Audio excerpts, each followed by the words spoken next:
चाहे होटल हो या घर, क्या आपने कभी सोचा है कि इंडियन खाना हमेशा कच्चे प्याज के साथ ही क्यों परोसा जाता है? मैं आपको बताता हूँ इसकी असली वजह। गर्मियों में माँ कहती थी प्याज खाओ लू नहीं लगेगी। साइंस कहता है प्याज में क्वर्सेटिन होता है जो शरीर की हीट को बैलेंस करता है। हमारा खाना हैवी और ऑयली होता है। कच्चा प्याज पेट में एक डाइजेस्टिव डिटर्जेंट की तरह काम करता है। ये तेल और फैट को तोड़ देता है ताकि खाने के बाद भारीपन और ब्लोटिंग ना हो। लोग कहते हैं प्याज से मुंह में गंध आती है। हाँ, क्योंकि इसका सल्फर तुम्हारे मुंह के सारे बैक्टीरिया को मार रहा होता है। अंग्रेज इसे सलाद कहते हैं, हमारे पुरखों ने इसे दवा समझा। रोटी के साथ कच्चा प्याज, इसे हल्के में मत लेना।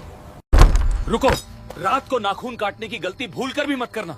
हमारे बुजुर्ग कहते थे कि ऐसा करने से घर में गरीबी और मौत का साया आता है। लेकिन क्या सच में रात को नाखून काटने से भूत आते हैं? नहीं, इसके पीछे एक बहुत प्रैक्टिकल और खतरनाक वजह थी। पुराने जमाने में बिजली नहीं होती थी और नेल कटर भी नहीं थे। लोग नाखून काटने के लिए धारदार चाकू या ब्लेड जैसे औजार इस्तेमाल करते थे। अंधेरे में चाकू से उंगली कटने का डर रहता था और उस जमाने में छोटा सा घाव भी इन्फेक्शन बनकर खतरनाक हो सकता था क्योंकि एंटीबायोटिक मौजूद नहीं थे। दूसरी वजह ये थी कि कटे हुए नाखून रात के अंधेरे में खाने या पानी में गिर सकते थे जिससे इन्फेक्शन हो सकता था। सब्सक्राइब करो।